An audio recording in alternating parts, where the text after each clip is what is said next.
In the days before Israel had kings, the people turned from God again and again. And when they did, the Lord allowed their enemies to rise against them.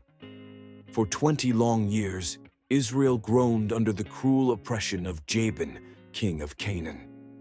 His army was led by a fierce commander named Sisera, who had 900 iron chariots and no mercy. But even in the darkest times, God was still working. In the hill country of Ephraim, there lived a woman named Deborah. She was not only wise, but a prophetess, someone chosen to hear the voice of God. Each day she sat under the shade of a palm tree between Ramah and Bethel, and the people of Israel came to her for judgment.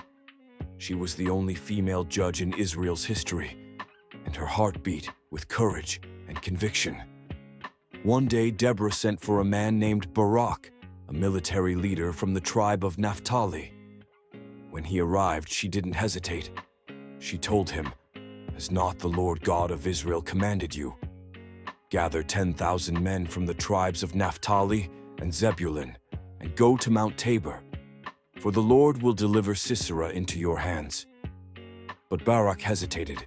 He said, "If you go with me, I will go. But if you won't go, I won't go either." Deborah looked at him, steadfast and unshaken. "I will go with you," she replied. "But the honor of this battle will not be yours. The Lord will hand Sisera over to a woman." So Deborah and Barak rose together, and just as God had said, 10,000 men gathered at Mount Tabor, ready for battle. Far below in the valley, Sisera heard of this rebellion. He gathered his iron chariots and all his warriors. To him, this was just another revolt to crush, but he did not know that the heavens were about to fight against him. "Up, for this is the day the Lord has delivered Sisera into your hand. The Lord goes before you." Barak charged down the mountain with his warriors behind him. And then, the skies opened, rain poured down in sheets. Thunder shook the earth. The mighty river Kishon overflowed, flooding the battlefield. Sisera's powerful chariots, his pride and his weapon, were useless in the mud. Panic spread through the Canaanite army. Confusion broke them, and before long, they were running in all directions. God was fighting for Israel. Sisera fled on foot, alone and desperate. He ran to the tent of Jael, the wife of Heber the Kenite, people who were neutral in the conflict.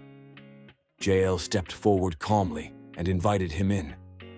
"Turn in, my lord," she said. "Do not be afraid." Inside the tent, she covered him with a blanket. When he asked for water, she gave him milk, rich, comforting, enough to lull him to sleep. Sisera collapsed in exhaustion and fell into deep slumber. Then, Jael took a tent peg in one hand and a hammer in the other. While Sisera slept, unaware, she drove the peg through his temple and into the ground. So he died, just as Deborah had foretold. Delivered not into the hands of a warrior, but into the hands of a woman.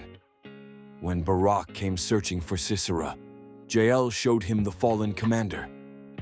Israel's enemies were defeated, their chains were broken, and peace began to bloom again in the land. Then Deborah and Barak sang a song, a mighty hymn of praise that echoed across generations. It said, "Praise ye the Lord for the avenging of Israel, when the people willingly offered themselves. The stars in their courses fought against Sisera. The river Kishon swept them away. Blessed above women shall Jael be. Her hand put to the nail, her right hand to the workman's hammer." And so, under Deborah's leadership, the land had rest for 40 years. She was a wife, a prophetess, a judge, and a warrior in spirit. But most of all, she was a woman who listened to God and obeyed. In a time when fear ruled the land, Deborah stood tall, not with a sword, but with a word from the Lord. God doesn't always choose the strongest or the loudest. Sometimes He chooses the willing. Like Deborah, may we be people who listen, who lead, and who believe that God still speaks in our days. No matter who you are, man or woman, young or old, if God calls you, will you rise? Let those who love him be as the sun when it rises in its strength. Judges 5:31. Subscribe for more powerful Bible stories. Share this story if it moved your heart.